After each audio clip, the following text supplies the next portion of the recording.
All right, ladies and gentlemen, it is Gimme 5 time, and I bring you yet another medical expert. Rutgers University Professor of Medicine, Dr. Bob Lahita, the latest to weigh in on Hillary Clinton's medical condition and express concern, express curiosity, express doubt, notwithstanding the drumbeat of the liberals, especially led by CNN, who you can't find one anchor on that network who says, yeah, you know, maybe there's something to look at here. They keep saying, well, what about Donald Trump's tax returns? That is literally, well, not literally, that is apples and oranges. It really is. So let's listen to some of the good doctor here. I do agree with Dr. Drew that this is a very unusual story with Hillary. 2 blood clots. She's had this stroke, which is in 2012, where she has a transverse sinus. Very, very rare condition. She hit her head, and they're attributing it to the fact that she hit her head. Then she had a post-concussive syndrome, and if you remember, she was wearing a sunglass at one of the conferences before the Senate, where she had double vision and couldn't see properly. The very fact that she's having these clots and she's had 2 bouts of thrombosis is disconcerting, to say the least. Okay, now, this guy also, you're going to hear, as Dr. Drew also said, we should see Trump's and we should see hers. But we have no indication that there's anything wrong with Trump. I mean, we have seen very, notwithstanding her opening the phony pickle jar on Jimmy Kimmel. You know, when you open a pickle jar, usually it pops. There was no pop.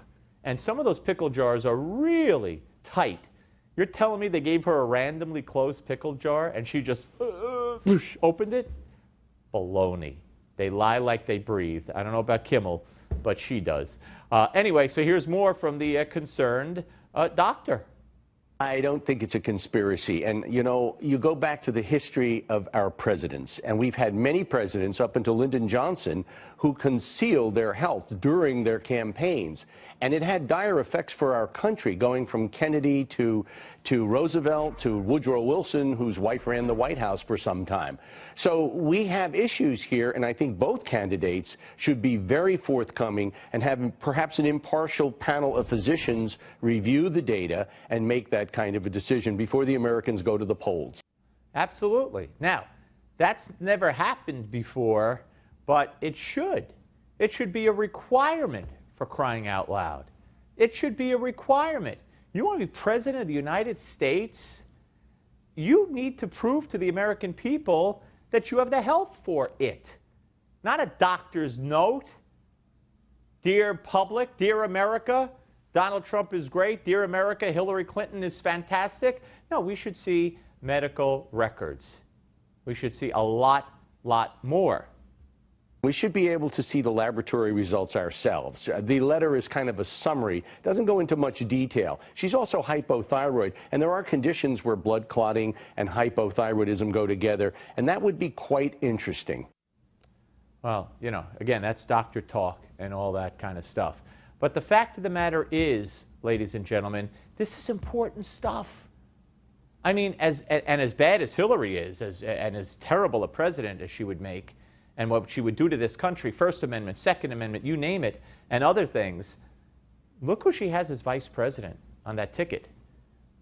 I mean, you know, we deserve to know, especially if you're a Hillary voter, whether or not she's healthy enough for this position. One more.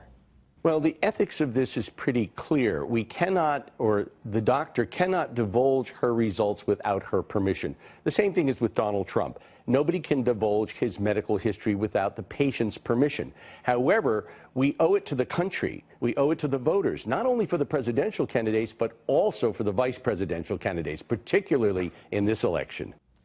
And then, of course, the other side of the coin. You have the tech writer for the New York Times, Farhad Manjoo, who says that Google should fix this. It shouldn't give quarter to conspiracy theorists. In other words, if you Google Hillary Health, you get nothing. That's right. Censorship. That's the answer to this question. That's the answer to this: censorship. Why? Does Hillary have something to hide? I'd like to know. Thanks for watching. See you tomorrow. JD's next.